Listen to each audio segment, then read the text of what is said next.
Welcome to our Maxwell education. My name is Rajkumari. आज हम 12th class की geography करेंगे और ये हमारा 8th चैप्टर है और इस चैप्टर का ये 8th पार्ट है। इससे पहले की वीडियो का लिंक डिस्क्रिप्शन बॉक्स में दे दिया गया, आप वहाँ जाकर उसे देख सकते हैं। आप अगर आपने अभी तक इस चैनल को सब्सक्राइब नहीं किया तो आप इस चैनल को सब्सक्राइब करके बेल आइकन पर क्लिक कर दीजिए ताकि आने वाली वीडियो की नोटिफिकेशन आपको मिल सके और आप उसे और अच्छे से देख और समझ सके। इस चैप्टर का नाम है परिवहन एवं संचार और आज का हमारा टॉपिक है उत्तरी अटलांटिक समुद्री मार्ग।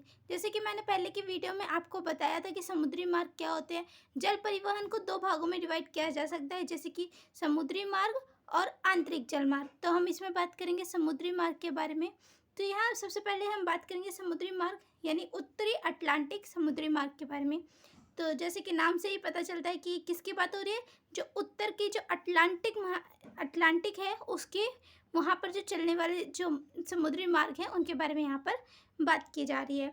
तो इसको आप इस तरीके से भी समझ सकते हैं, अगर आप जो उन पर जितने भी परिवहन चलते उत्तरी अटलांटिक महासागर में जो समुद्री मार्ग है वहाँ पर जितने भी परिवहन चलते हैं उन्हें अगर आप औद्योगिक दृष्टि से देखें या फिर इंडस्ट्री की दृष्टि से देखें तो विश्व के तो विकसित जो प्रदेश हैं, जैसे कि जो विश्व में डेवलप्ड जो कंट्रीज़ हैं, जैसे कि उत्तर पूर्वी संयुक्त राज्य अमेरिका और पूर्वी यूरोप, ये क्या है, ये डेवलप कंट्रीज़ है ना। तो इनको अगर इस तरफ से देखें तो इन दोनों को आपस में जोड़ता है, यानी कि जैसे कि जो अमेरिका है, उत्तर पूर्वी जो अमेरिका है और जो पूर्वी जो पश्चिमी यूरोप है, ये उसको आपस में जो है जोड़ने का काम ये करता है। किसके द्वारा? समुद्री मार्ग के द्वारा ये आपस में इन्हें जोड़ता है। और इसको आप इस तरीके से भी देख सकते हैं कि विश्व का जो 1/4 जो पार्ट यानी 1/4 जो विदेशी व्यापार जो होता है वो इसी के द्वारा होता है। इसलिए ये विश्व का जो है व्यस्ततम यानी बिजी जो है व्यापारिक जलमार्ग भी होता है। इसे वृहद ट्रंक मार्ग भी कहते हैं, यानी बड़ा ट्रंक मार्ग भी कहते हैं, क्योंकि विश्व का जो 1/4 पार्ट है, जो 1/4 जो पार्ट है, 1/4 जो हिस्सा है व्यापार का, विदेशी व्यापार का, तो वो इसी के द्वारा होता है। और इसके साथ साथ जैसे कि मैंने आपको बताया कि दोनों कंट्रीज डेवलप है, विकसित देश हैं, ठीक है। तो दोनों जब विकसित देश हैं तो इन दोनों के तटों पर जो पतन है उनकी जो सुविधा होंगी वो भी कैसे होंगी, बहुत अच्छी होंगी, है ना। तो दोनों तटों पर पतन और पोताश्रय की जो उन्नत सुविधा और जो उन्नत है वो सुविधा जो है वो बहुत अच्छी है। वहाँ पर पतने की जो सुविधा है वो अच्छी है। आई होप आपको ये समझ आया हो। अब हम आगे इसी में और भी बात करते हैं कि और कौन से समुद्री मार्ग है जो हमारी टेक्स्ट बुक में बताए गए हैं। अब हम इसमें बात करेंगे भूमध्य सागर हिंद महासागरीय समुद्री मार्ग। ये आप जैसे कि जानते ही हैं, हिंद महासागर और भूमध्य सागर के जो समुद्री मार्ग हैं उनके बारे में हम बात करेंगे।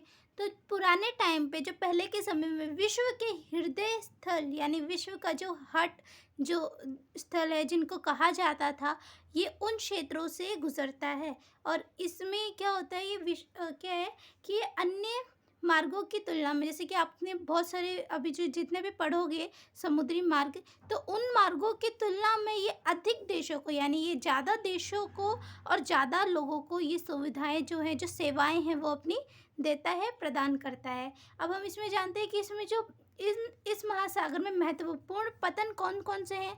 तो इसके महत्वपूर्ण पतन कहाँ पर है?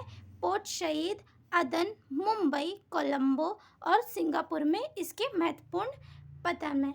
अब हम एक और चीज़ जान लेते हैं कि स्वेज नहर के बारे में भी जान लेते हैं कि उत्मास अंतरीप से होकर जाने वाले जो पहले के मार्ग थे उसकी तुलना में स्वेज नहर के निर्माण ने दूरी और समय में अत्यधिक कमी कर दी है। इसको आप इस तरीके से समझ सकते हैं, यानी कि जो उत्मास अंतरीप से जब होकर जब जहाज वगैरह जाते थे तो उसमें बहुत टाइम लगता था, समय लगता था और दूर भी पड़ जाता था। लेकिन जब स्वेज नहर इस तरीके से बन गया तो इसमें क्या हुआ कि समय भी कम लगने लगा और दूरी भी जो है वो कम हो गई।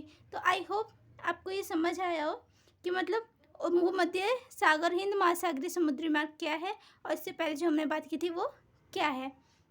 अब हम बात करते हैं इसमें, अब हम बात करेंगे उत्मासा अंतरीप समुद्री मार्ग। इससे पहले हमने जो समुद्री मार्ग बात की थी, अब हम आगे के बारे में बात करेंगे कि कौन सा महामार्ग है, समुद्री मार्ग है। तो उत्मासा अंतरीप समुद्री मार्ग।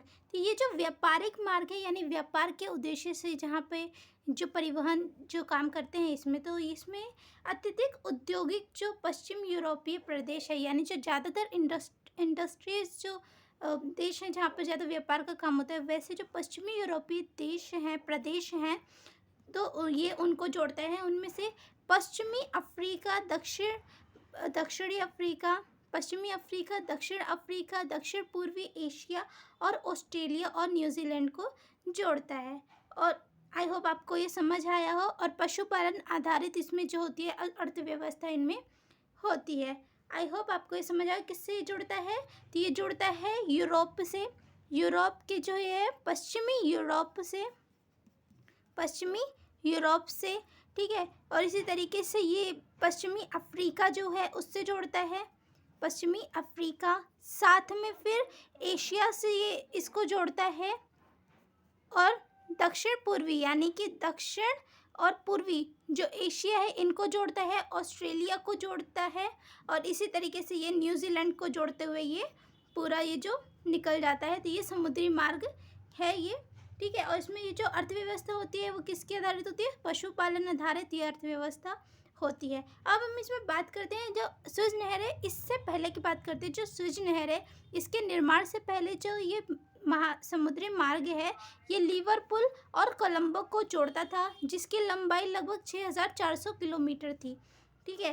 अब हम इसमें ये भी बात कर लेते हैं कि जो पश्चिमी अफ्रीका है, दोनों जो पूर्वी और पश्चिमी, जो पूर्वी और पश्चिमी जो अफ्रीका है, इनमें जो व्यापार की मात्रा और यातायात में वृद्धि हो रही है। क्यों हो रही है इनमें यातायात और व्यापार की मात्रा में वृद्धि? तो इनमें हो रही है सोना, हीरे, तांबे, मूंगफली, गिरी का तेल, कहवा, फलों जैसे समृद्ध जो प्राकृतिक संसाधन है, इनके वजह से इनमें जो व्यापार की मात्रा है और यातायात है इनमें वृद्धि हो रही है। आई होप आपको ये समझ आया। अगर आपको ये समझ आया और आपको ये वीडियो अच्छी लगी हो तो आप इसे लाइक, कमेंट और ज़्यादा से ज़्यादा शेयर कर दीजिए।